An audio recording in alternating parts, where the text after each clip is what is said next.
et surtout, merci pour votre fidélité à cette émission Échange. Échange reçoit aujourd'hui deux avocats d'origine congolaise qui œuvrent ici à Paris, dans le 16e arrondissement.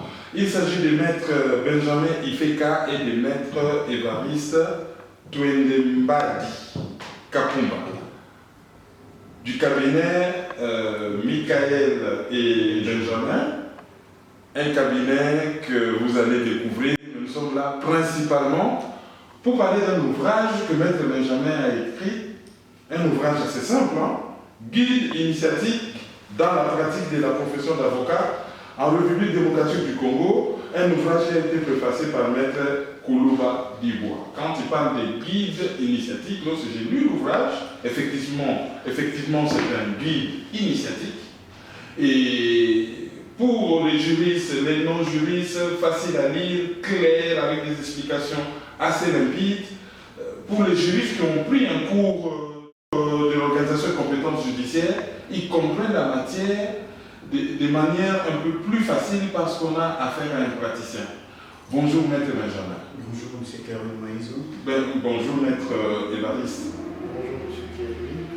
Voilà, donc vous êtes Benjamin Ifeka, avocat au barreau de Kinshasa, aujourd'hui à Paris. Pouvez-vous nous rappeler en quelques mots votre parcours? Bon, moi je finis à l'université de Kinshasa et après mes études à l'université de Kinshasa, je fais mon test d'entrée au barreau de Kinshasa-Gombe et après mon test, j'ai évolué, je fais mon stage avec maître Léonard Tshisekedi et 2 ans après mon stage, j'ai ouvert mon propre cabinet à Kinshasa, d'abord derrière les galeries présidentielles. Et après, je suis arrivé à l'immeuble Tabac Congo sur le boulevard du 30 juin. Et en dehors de ça, je suis conseiller assistant à la Cour pénale internationale. Voilà, et maître Évariste Twendembadi. Alors, moi je suis avocat au barreau de Kinshasa Matete. Après avoir décroché mon diplôme d'État, ce qu'on appelle le BAC, on a fait au collège de Boto, j'ai fait mes études à l'université de Kinshasa où j'ai décroché mon diplôme de licence en droit international public. Je n'ai pas rejoint le barreau directement. J'ai commencé par travailler au programme des Nations Unies. À l'époque, c'est Manomalo qui me recrute en fait. J'étais en charge des opérations, en appui des opérations, pratiquement le point focal entre le programme des Nations Unies et la CI de Manomalo. Juste après avoir presté quelques temps à l'ONU parce que j'ai démissionné, parce que j'ai été irrité par un superviseur qui m'énervait en fait. Je passe le concours des avocats au barreau de Kinshasa Matete, où j'ai réussi, et je prête serment depuis le 3 août 2007 comme avocat au barreau de Kinshasa Matete, et jusqu'à ce jour. J'ai gardé cette qualité jusqu'à ce jour. Bon, je ne sais pas si je dois dire un mot sur arriver en France. Oui, bien sûr, ça peut intéresser toujours, hein, parce que dans cette émission aussi, les parcours nous intéressent, ça peut inspirer. En France, j'ai débarqué en 2013 parce que j'étais inscrit à l'Université catholique de Lyon, où j'ai fait un master en droit international des droits de l'homme. Après l'Université catholique l'Université catholique de Lyon, où j'ai eu un master 1 et un master 2, je me suis inscrit encore à un master 2 à Lille, où j'ai fait la justice pénale internationale, ce qui m'a permis de passer un petit séjour à La Haye comme professionnel invité.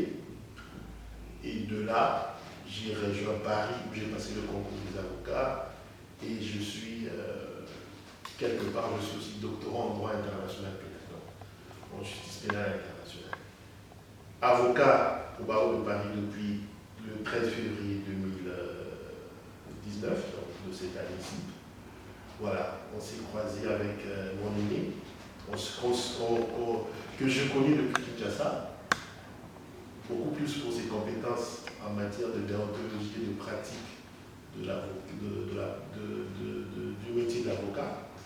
Et voilà, l'idée a jailli pendant que nous étions à l'école des avocats. Voilà, on a créé notre structure pour essayer de donner un peu, de mettre sur la place publique parisienne le droit congolais, parce qu'on s'est rendu compte On a beaucoup d'avocats sénégalais, on a beaucoup d'avocats ivoiriens, camerounais, mais les Congolais comme tels ne sont pas là. Ceux qui sont là et ceux qui nous tapent le pion, c'est généralement les Brazzavillois, les Congolais de Brazzaville, qui se retrouvent un peu partout dans tout ce qui est droit des étrangers. Mais le droit congolais, l'état pur, ben, nous voici, nous sommes là à deux. Voilà. Bon, il y a quelques avocats congolais sur la place de Paris. Dieu qu'on le connaît passer, il y a Maître Boto, il y a Maître Retia Mouli, il y a Maître Big, il y a Maître David Comé, voilà. il y a aussi celui du dossier Jean-Pierre Bimba, Maître Kilo.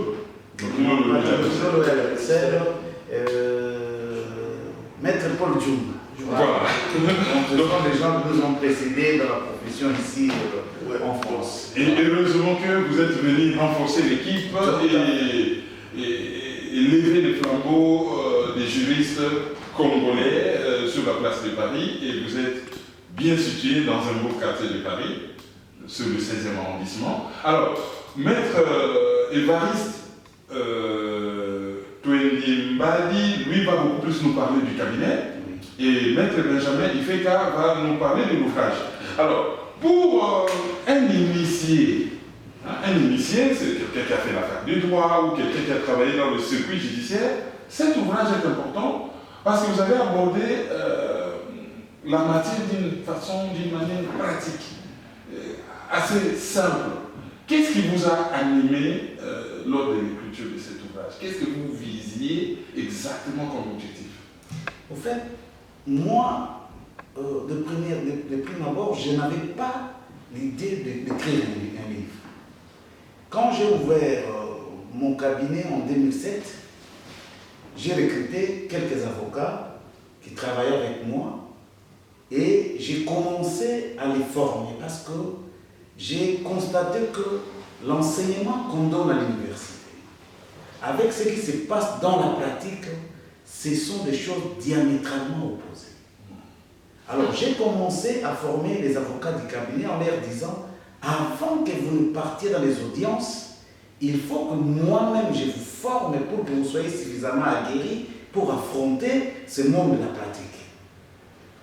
Alors, leurs amis, quand ils venaient le voir, leurs amis de la promotion, ils venaient le voir au cabinet chez moi, ils trouvent qu'ils étaient dans mon bureau, j'étais en train de les enseigner, et à la fin, quand ils retrouvaient leurs amis leur disaient, mais vous êtes bien. Vous avez un patron qui vous prend vraiment en charge et qui vous enseigne. Nous, par contre, on nous envoie seulement à envoyer les audiences, faire des courses. Les patrons n'ont pas le temps de nous initier dans la profession d'avocat. Et les avocats en retour venaient maintenant me voir pour me dire, mais écoutez maître, mais nos amis sont en train de t'apprécier parce qu'eux, ils n'ont pas le temps d'être formés comme tu le fais avec nous. Et c'est comme ça que je me suis dit, bon, pourquoi dois-je m'arrêter à former seulement les avocats de mon cabinet? Je pourrais aussi en faire un ouvrage pour mettre à la disposition d'un grand nombre. Et c'est là où l'idée a commencé à germer. J'ai commencé à écrire, à formaliser au fait les formations que j'ai données au cabinet. J'ai commencé à les formaliser petit à petit, et jusqu'à ce que, vous voyez, j'ai pris 8 ans pour écrire cet ouvrage. C'est-à-dire que je n'étais pas pressé. J'ai terminé à écrire, j'ai donné d'abord à Maître William Kapuku, un ami de la promotion, qui a lu, qui a apporté aussi ses idées. Et après Maître William Kapuku, je suis allé voir le feu premier AGR Katoa, qui était un grand savant, un monument dans la magistrature. Je suis allé le voir, je lui ai dit, bon, le premier AGR, je suis en train d'écrire un livre, je voudrais, parce que je ne peux pas avoir la prétention de tout connaître, je voudrais quand même faire passer cet ouvrage entre les mains expertes des aînés pour que l'ouvrage soit nettoyé, afin que ça puisse être quelque chose d'utile. j'ai donné au premier Agel Katwala. Il a lu pendant plus de mois. Il m'a appelé dans son cabinet, on a discuté, il m'a donné des directives. Et après le premier Agel Katwala, je suis allé donner l'ouvrage encore à Maître Kalamenampala, qui est avocat près la Cour suprême de justice. Maître Kalamenampala, c'est avec lui qu'on a travaillé sérieusement parce que lui, il lisait chaque fait et il corrigeait ça en rouge. On se voyait souvent le week-end, soit le samedi, soit le dimanche, chez lui à la maison. Et on discute, il me donne des directives, il me dit, mais confrère, vous savez, moi je suis guitariste. Et pour qu'une musique soit agréable à l'oreille, il faut que ça soit bien accordé. Et il me disait, il corrigeait le virgule, le point, les fautes d'orthographe. On a travaillé avec lui jusqu'à la fin. Et quand j'ai fini, j'ai envoyé l'ouvrage chez un éditeur ici en France. Et on a travaillé avec l'éditeur. Et quand moi-même je suis arrivé en France en 2015, on a continué à travailler avec l'éditeur. On a finalisé le tout. Et aujourd'hui, vous avez l'ouvrage qui est entre nos mains ici. Voilà. Très beau parcours, le parcours général d'un ouvrage, surtout que c'est le premier et c'est bien écrit. Alors, la première question que j'ai envie de vous poser, que beaucoup de gens se posent d'ailleurs, et dont la réponse se trouve dans l'ouvrage, qu'est-ce qu'un avocat? C'est cet homme-là qui défend les malfaiteurs. Bon, les grands problèmes dans la conception de la profession, surtout chez nous, c'est que les gens ne comprennent pas notre profession. L'avocat, en général, c'est le défenseur de quelqu'un qui a eu un problème, qui a violé une loi, qui a commis une infraction. Mais peu importe les types d'infractions, peu importe la gravité des faits, la loi dit que toute personne a le droit d'être défendue. Mais l'avocat, s'il y a par exemple le crime, on a tué quelqu'un, l'avocat ne viendra pas chez le juge dire au juge que non, voilà, mon client n'a pas tué, parce qu'il y a des évidences qu'on ne peut pas s'en départir. Il y a une meurtre, une personne est décédée effectivement, mais l'avocat pourra plaider des circonstances atténuantes. Non pas pour dire au juge que la personne n'a pas commis cette infraction, mais démontrer au juge que cette personne a commis cette infraction par rapport à telle ou telle autre circonstance. Il n'a jamais été criminel, il a un casier judiciaire vierge, c'est un monsieur respectable dans son milieu, mais les circonstances ont fait que, en voulant peut-être donner un coup, la personne est allée tomber et sa tête s'est heurtée sur une pierre et la personne est décédée. C'est-à-dire que l'avocat ne défend pas que les criminels, l'avocat défend toute personne qui a commis une infraction, mais il n'est pas là pour défendre n'importe quel dossier, parce que l'avocat aussi a le droit de refuser certains dossiers s'il trouve que, bon, écoutez, à son âme et conscience, parce que quand on prête serment, on nous dit, je jure de ne jamais plaider quelque chose que je ne croirais pas moi-même en homme et circonstances honnêtes. Donc, en résumé, voilà, l'avocat, c'est quelqu'un qui plaide pour les personnes qui ont commis des infractions, qui ont des problèmes face à la justice, face à la société. Alors là, la question qui suit, et je m'en vais la poser à Maître Évariste Tonibadi, on entend souvent le vocabulaire cabinet d'avocat. Pourquoi on parle de cabinet d'avocat? Bon, je dirais que c'est un populisme de langage en fait. Parce que c'est unanimement répandu comme ça dans le monde. En France, ici, on parle plus de cabinet d'avocat. Ça, c'est dans la culture purement germano, la culture de la famille romano-germano. Et c'est un fait habituel au fait.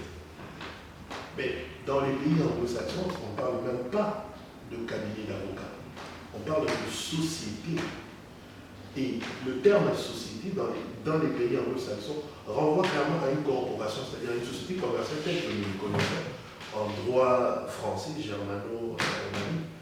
Voilà, un cabinet d'avocats, en réalité, c'est une structure qui sert à des prestations de services juridiques. Et chez les anglo-saxons, c'est comme ça, en fait. On conçoit beaucoup plus le vocable société à la place de cabinet d'avocats, parce que, tout simplement, la France, d'où le Congo tire vraisemblablement les origines du droit, a toujours utilisé le mot cabinet d'avocat. N'oubliez pas, la profession d'avocat est d'abord traditionnelle. Avant d'être formalisée, c'était toujours des normes traditionnelles, coutumières, auxquelles la population, l'État, les institutions étaient habituées en fait. Donc aujourd'hui, vous venez voir même au barreau de Paris, pour essayer de réformer certaines règles, ils ont toujours du mal. Le Conseil national a essayé de faire passer la loi sur l'avocat en société. Ce n'est pas passé parce que tout simplement c'est évident. L'avocat qui doit prester uniquement dans une société, même si c'est son client, mettrait en cause son indépendance. Et dans les pratiques de la profession d'avocat, il est toujours d'usage de se référer à l'indépendance, à l'autonomie de la profession. Donc le mot cabinet d'avocat, c'est vraiment le populisme ambiant, le populisme connu, et c'est toujours ainsi. On a du mal. Nous sommes un cabinet, nous sommes une société. En réalité, nous serons bientôt une société d'exercice libéral.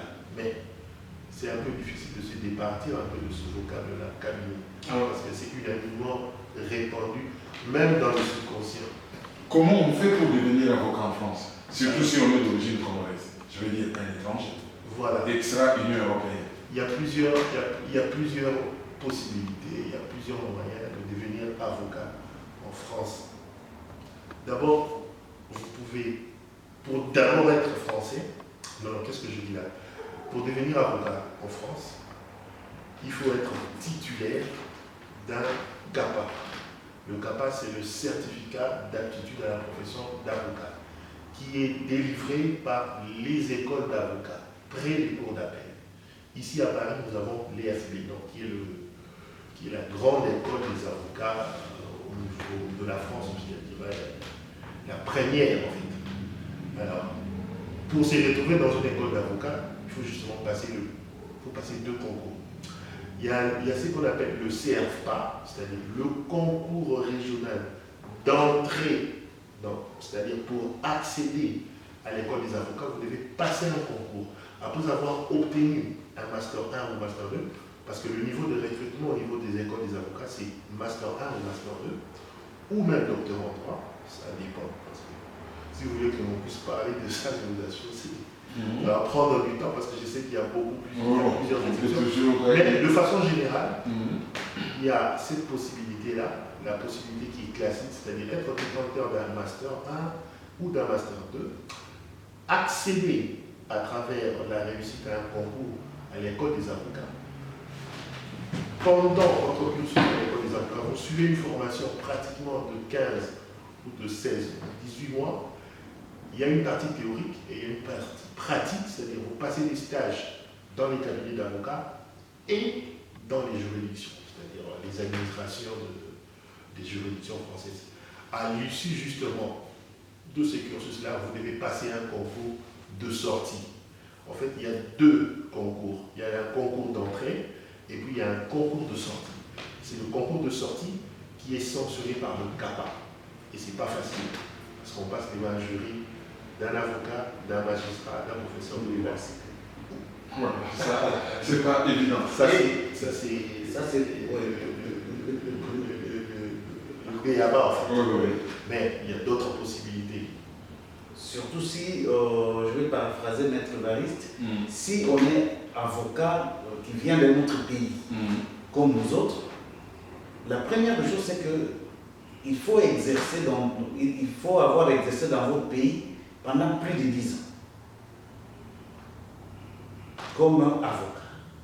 Et quand vous arrivez, vous introduisez donc tous les documents, c'est-à-dire l'attestation professionnelle, les diplômes, vous introduisez avec votre carte de résident, il faut être aussi résident, parce que quelqu'un qui est venu en tourisme ne peut pas postuler, il faut être d'abord résident, avoir exercé pendant plus de 10 ans dans votre propre pays et produire tous les documents nécessaires du barreau et vos diplômes.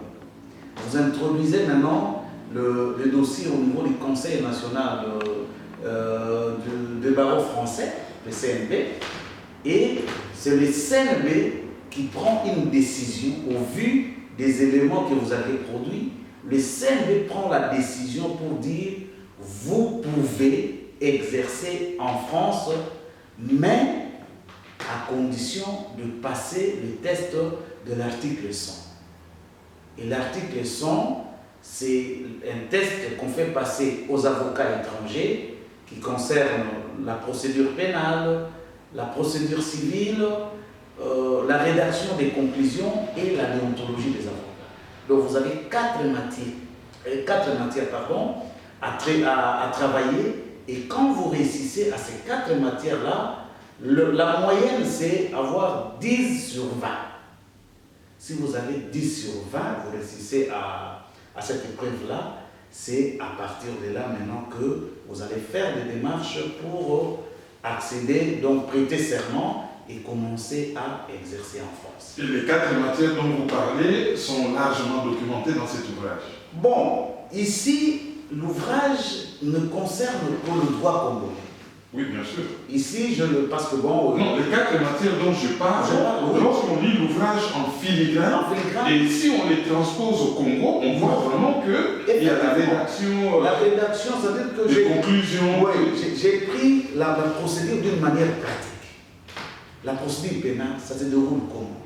Le déroulement des audiences, qu'est-ce que le juge dit? Qu'est-ce que l'avocat doit dire? C'est-à-dire que j'ai ramassé au fait le fondement de la profession pour donner à ceux qui vont accéder à la profession, à nos jeunes, parce que nous, en arrivant, on n'a pas trouvé un ouvrage qui nous expliquait comment c'est une citation, par exemple, la profession d'avocat. Oui. On n'a pas trouvé un ouvrage. Et aujourd'hui, les jeunes, même les jeunes qui sont à l'université, en se procurant cet ouvrage, ils peuvent comprendre plus facilement la procédure et certaines matières de droit plus facilement que dans la théorie. Alors, à vous deux, une question que je pose comme ça. Pouvez-vous nous expliquer la tenue d'avocat? Cette tenue, pourquoi cette tenue? Qu'est-ce que ça signifie? Quelle symbolique ça porte? C'est quoi cette tenue? Vous voulez parler de la robe? Oui, la robe. Vous savez, j'ai eu un grand-père qui est décédé. Il était juge coutumier à Manima. Avant même de devenir avocat, c'est lui qui m'a expliqué en fait c'est quoi la robe des avocats. Dans l'imaginaire populaire, à Kinshasa, on nous appelait des corbeaux. Parce qu'on voit cette tenue. C'est un corbeau. C'est un corbeau. Voilà, les corbeaux, voilà. Mais en réalité, le noir, d'une façon pratique, le noir symbolise la tristesse, l'amertume qui se dégage, qui se constate dans la société lorsqu'on vit des cas d'injustice.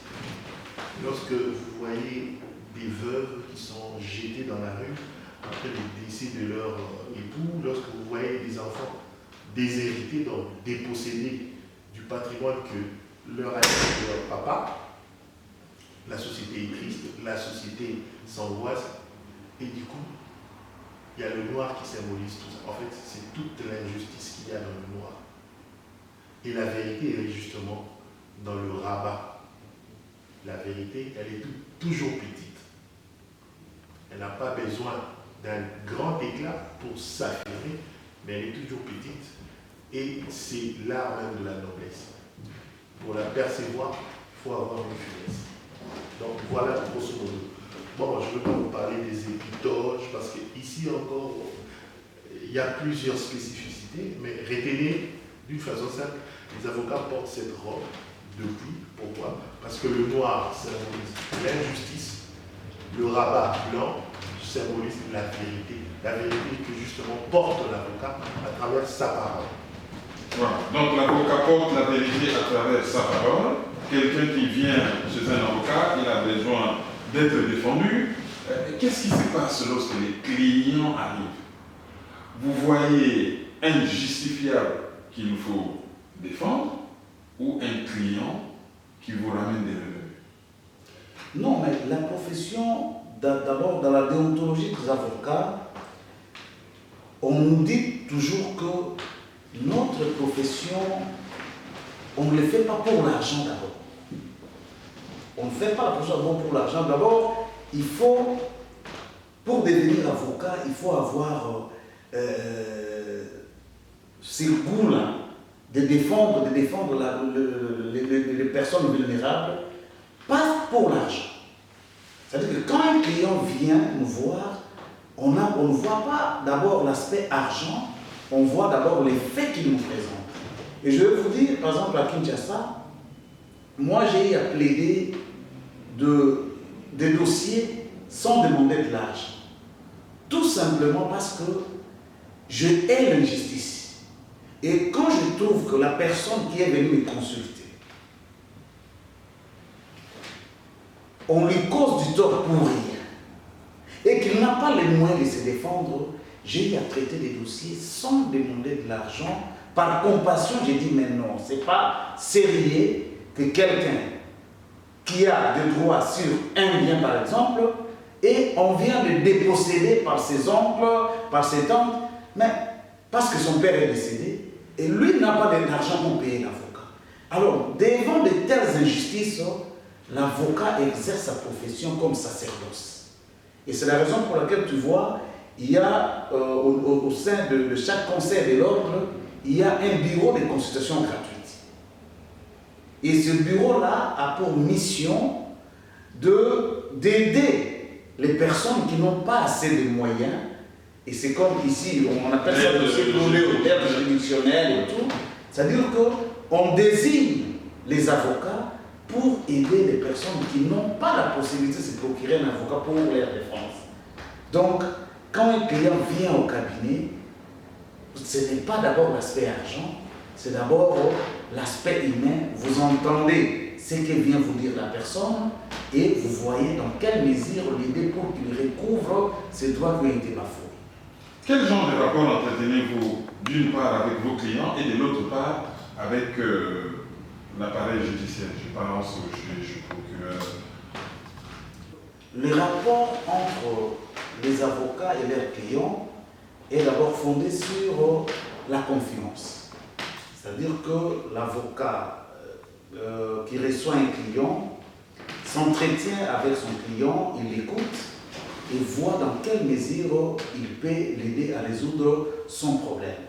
Donc l'avocat ne met pas d'abord au devant l'aspect argent, bien que l'avocat ne fait pas le travail gratuitement. Il doit être payé, c'est la raison pour laquelle on ne parle pas des factures. On parle des honoraires. Oui, pourquoi honoraires? Parce que c'est une prestation que l'avocat est en train de faire et il vend en quelque sorte son intelligence, mais ce n'est pas du commerce en fait. Il ne fait pas de commerce avec sa profession, mais il fait des prestations et ces prestations doivent être rémunérées. Et par rapport aux magistrats, c'est d'abord dans les serments qu'on prête. Le serment nous demande d'avoir un rapport de respect mutuel. Parce que et nous, et les magistrats, tous nous concourons à l'éclatement de la vérité et à l'instauration de la justice. En respectant tous les lois, c'est-à-dire qu'on doit éviter dans les rapports avec les magistrats de dire des choses qui peuvent blesser les magistrats, d'avoir des retenues et d'entretenir des rapports de respect mutuel. Alors, pour Maître Évariste, j'aimerais savoir, dans un cabinet d'avocats, il y a, lorsque les gens se présentent, ils se présentent par rapport à plusieurs spécialités. Vous, dans votre cabinet, Michael et Benjamin, votre spécialité c'est quoi? Vous êtes passe-partout ou vous êtes spécialisé en quelque chose? Un domaine spécifique du droit? Voilà, Maître Benjamin, tout au début, lorsqu'il s'est présenté, vous a dit qu'il est conseiller à la CPI. Moi aussi, je suis conseiller à la CPI. C'est même mon domaine de spécialisation. Le cabinet, pour un début, nous avons estimé que nous pouvons être un cabinet généraliste. Mais le désir de se spécialiser est imminent. Parce que par rapport à la clientèle que nous disposons, nous allons nous spécialiser progressivement. Donc, pour un début, nous sommes un cabinet généraliste, mais la tendance se dégage à se spécialiser bientôt. Alors, je ne dis pas, je ne peux pas entrer par exemple dans un domaine de la justice pénale internationale qui nous concernerait peut-être pas pour nos téléspectateurs. Je sais que les Congolais sont, pour ceux qui sont en France, ils sont beaucoup plus friands du droit des étrangers. Nous faisons du droit des étrangers, mais nous ne faisons pas que du droit des étrangers. Nous faisons du droit pénal, du droit civil, du droit du travail. Voilà un peu. Et les questions qui relèvent aussi du droit administratif, c'est-à-dire qu'est-ce que je dirais, bon, il y a plusieurs matières en France. Voilà. Voilà. Il y a une panoplie de spécialisations en France et on ne saurait tout embrasser. Alors, pour faire connaître les cabinets, est-ce qu'un cabinet d'avocats a-t-il le droit de faire de la publicité? Voilà. La publicité en France pour les avocats. D'ailleurs, pour rappel, historiquement, le métier d'avocat, c'était un service public. C'est pour cela qu'on a toujours interdit aux avocats de faire la publicité comme des commerciaux. Vos d'accord, mais certains peuvent se faire la publicité déloyale, mais jamais les avocats. Les avocats ont une manière de faire la publicité, et cette publicité, elle est toujours contrôlée par les normes. L'avocat ne peut pas mentir, par exemple, sur une spécialité qu'il ne pratique pas. Je ne peux pas attaquer un confrère en disant, bon, c'est un piètre avocat parce que voilà, sur cette matière-là, il a dit autre chose. En réalité, ça devrait être ceci. Donc, la publicité des avocats, elle est encadrée, elle est différente des commerciaux, elle est vraiment réservée aux avocats. En France, aujourd'hui, on a trouvé une passerelle, c'est ce qu'on appelle le débauchage, le démarchage. C'est vrai que l'avocat peut le faire, mais c'est toujours encadré. L'avocat ne va pas aller faire le porte-à-porte pour déposer sa carte de visite. Non, l'avocat a une manière de faire sa publicité. Aujourd'hui, nous avons l'Internet, nous avons un site Internet, nous avons des cartes de visite, nous avons les jugements et aussi le travail de l'avocat, l'efficacité du travail de l'avocat. C'est ce qui fait d'ailleurs la renommée. Il y a des dossiers que nous avons pu obtenir d'autres dossiers justement à travers de bouche à oreille, à travers ceux-là qui ont déjà bénéficié des prestations de notre cabinet. Et c'est le meilleur moyen d'ailleurs de publicité d'un avocat. Un travail bien fait, un travail efficace sur le terrain, c'est ça qui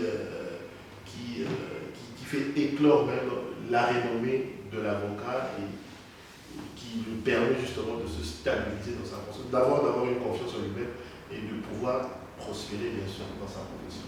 Et l'ouvrage peut constituer un très bon moyen de publicité. Effectivement, parce qu'il y a des avocats, comme vient de le dire Maître Évariste, qui ne font pas la pub comme les sociétés commerciales, mais quand un avocat fait par exemple des conférences et qu'il met ses conférences sur Internet, il peut être connu à travers ces conférences, à travers ses publications, un avocat qui publie et que la plupart des gens qui lisent, ils peuvent s'intéresser au service de cet avocat-là. C'est aussi une marque de publicité, mais tu ne verras pas un avocat faire des banderoles à travers le livre pour dire cabinet, maître tel. Non, ça ne se fait pas. C'est-à-dire que, comme l'a dit Maître Évariste, il y a une manière de faire la publicité qui est encadrée par le loi, par la déontologie, qui n'a pas de rapport avec la publicité que fait une société commerciale. Alors, en lisant l'ouvrage, j'ai remarqué que vous êtes allé même jusqu'à mettre quelques modèles d'invitation, quelque chose qui est censé être basique. Un avocat qui invite l'avocat de la partie adverse ou un client, l'adversaire de son client, qui l'invite au cabinet, il y a une façon d'écrire. L'ignorance était-il aussi abyssale pour avoir besoin de mettre sur la place publique des documents aussi simples? Oui, mais M. Karoui, je vous ai dit tantôt au début de l'émission que quand nous sommes arrivés dans la profession d'avocat, on n'a pas trouvé un ouvrage qui nous expliquait comment faire la profession d'avocat. Ça, c'est de deux. Vous allez vous étonner, au Congo, à Kinshasa, plus précisément, j'ai vu des avocats qui ont prêté serment, mais qui ne savent pas exercer, qui n'ont jamais fait de conclusion, qui n'ont jamais fait de nombre de plaidoiries, qui n'est parce que dans toutes les professions du monde, l'initiation doit être mise. On ne peut pas devenir mécanicien sans passer par le main experte de quelqu'un qui est mécanicien. On ne peut pas devenir chauffeur sans être initié dans cette profession. Et j'ai jugé bon de mettre toute une fois dans cet ouvrage, c'est-à-dire que des choses un peu plus qu'on peut considérer comme basiques, mais que d'autres avocats ne savent pas, parce que mon premier avocat que j'ai formé, il est aujourd'hui magistrat. Maître Joseph Nzembele, il est, je crois, actuellement à Goma, qui m'a dit, Maître, je suis aujourd'hui devenu magistrat, mais il n'y a pas de droit à l'intérieur du pays. Il vous dit, les défenseurs judiciaires, les gens qui terminent, les gens qui n'ont pas été encadrés, ils font des bêtises que vous n'avez pas été. C'est la raison pour laquelle, quand j'ai écrit l'ouvrage, j'ai pris le soin d'envoyer à chaque bâtonnier de barreau du Congo.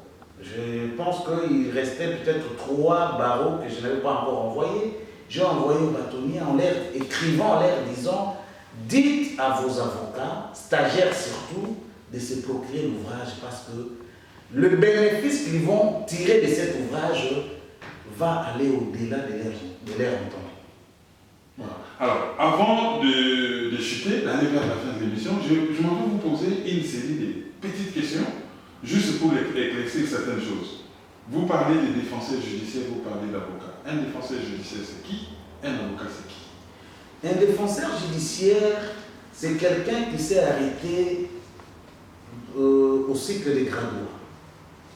Au cycle des graduats. Bon, en France, à l'époque, avant le système LMD, c'était diplôme d'études universitaire général, le DEA, à peu près. Voilà. Donc, ce sont des gens qui sont arrêtés au cycle des graduats, mais qui ne peuvent pas accéder à la profession d'avocat, et on leur avait donné, il y avait une loi qui a été instituée pour que ces gens deviennent des défenseurs judiciaires, mais ils ne pouvaient prester que jusqu'au tribunal de grande instance.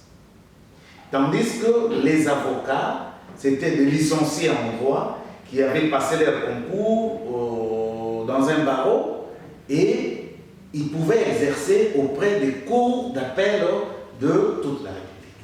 Voilà la différence. Et lorsque vous avez aussi parlé de stage. Donc vous finissez vos études, vous êtes avocat et vous faites encore un stage de 2 ans pour devenir Oui, avocat.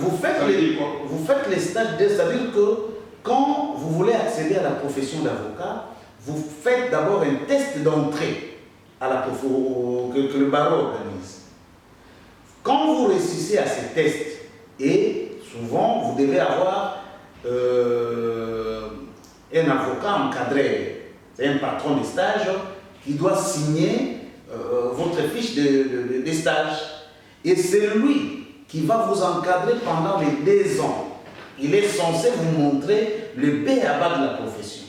Et après les 2 ans, le barreau organise un test de capacité.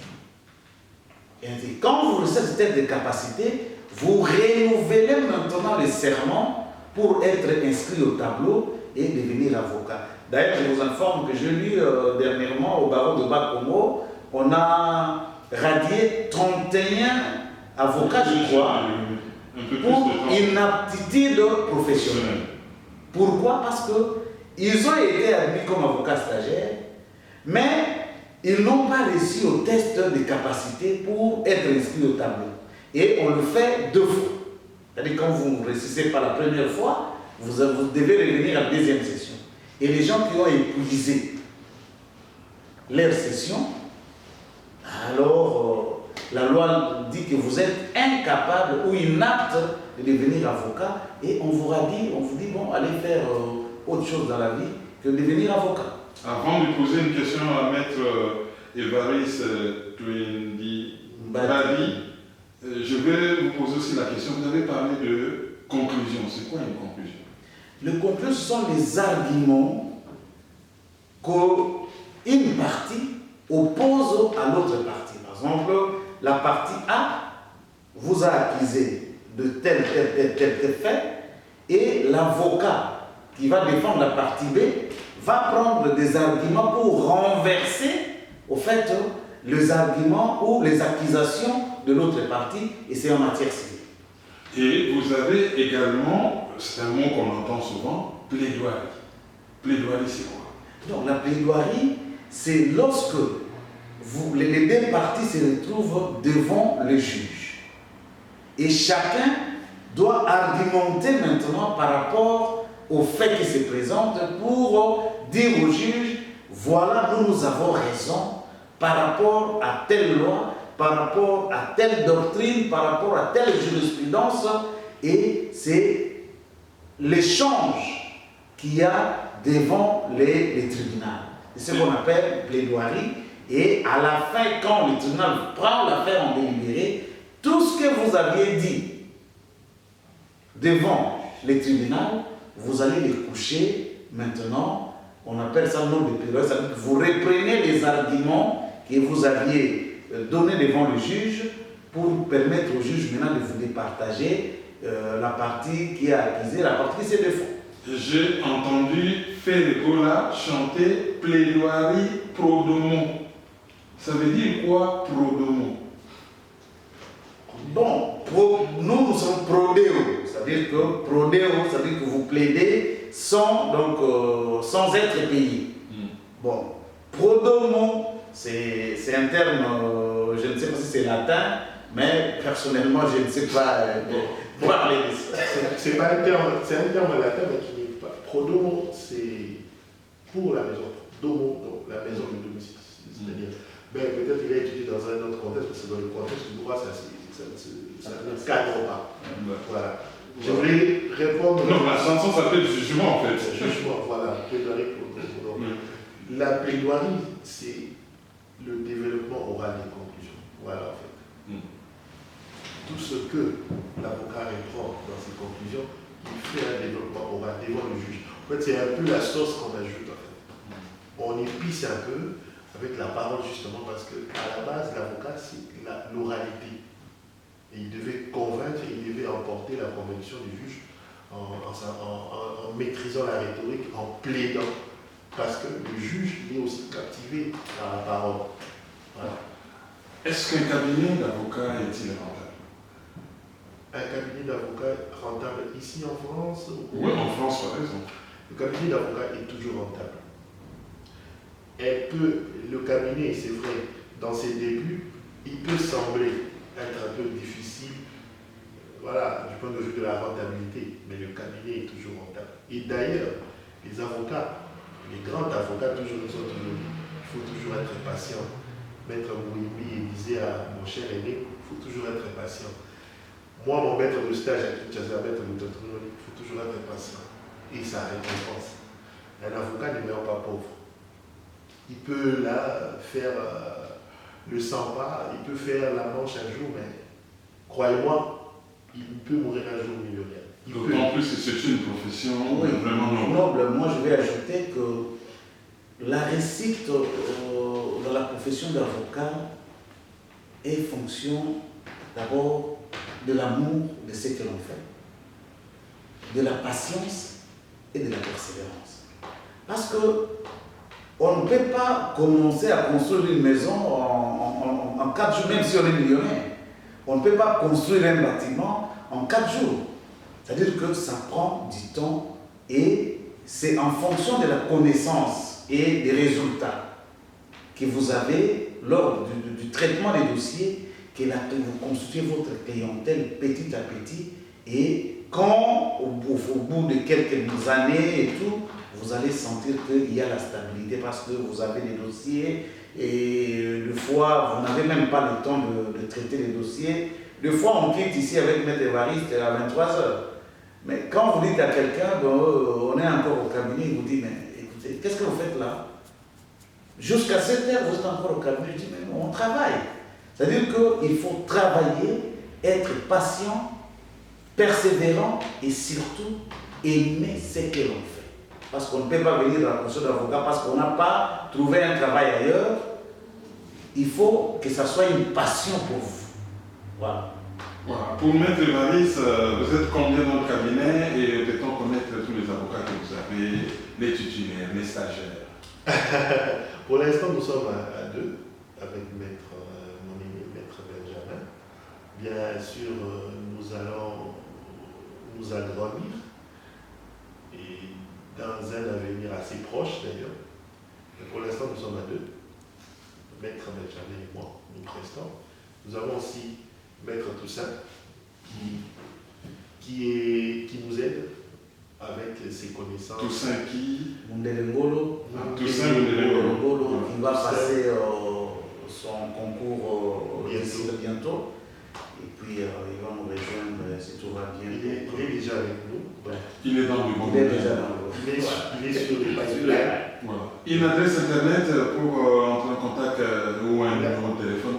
Le numéro de téléphone, il y a le mien, le 07 88 00 14 08. L'adresse internet, il est là. Cabinet benjamin et michael.com. Mais malheureusement, c'est trop long. Vous risquez de vous perdre. Parce que nous sommes en train de voir avec le provider comment réduire un peu le nom. Mais si vous tapez Cabinet Michael Benjamin, vous allez trouver le site. Il est là. Il est en cours de construction. Mais il est déjà visible, nous avons les messageries. Bientôt, nous allons finaliser un peu tout ce qui est nécessaire, en fait, justement, pour la visibilité sur la toile, parce que c'est important. Et vous êtes sur l'avenue Malakoff numéro 147, Voilà. C'est Paris 16e, à 600 mètres de la porte Maillot. Voilà. Comme référence, c'est la rue Pergolèse. Voilà. Donc, vous y arrivez assez rapidement. Pour l'ouvrage, on le trouve où? L'ouvrage est sur les sites internet, donc Amazon, Fnac, sur les sites internet, il y en a. Et je pense que le plus grand problème maintenant au Congo, c'est que comme les adresses de maisons ne sont pas répertoriées sur internet et que les gens n'ont pas assez de cartes de crédit pour commander via la toile, et j'ai déjà envoyé des affiches et je pense que d'ici là, je vais commencer à envoyer des lots qui seront vendus à Kinshasa. Il y aura des points de vente. Et si Dieu le veut, je pense que l'année prochaine, je descendrai moi-même à Kinshasa pour faire des conférences et procéder au baptême de l'ouvrage. Et n'oubliez pas nos 2 bibliothèques, la bibliothèque de la fac des droits où on a étudié, Oui. tous les deux, ainsi que la bibliothèque centrale de l'université de Kinshasa. Là, je vais leur donner aussi de l'eau à conserver pour les étudiants qui sont à la faculté.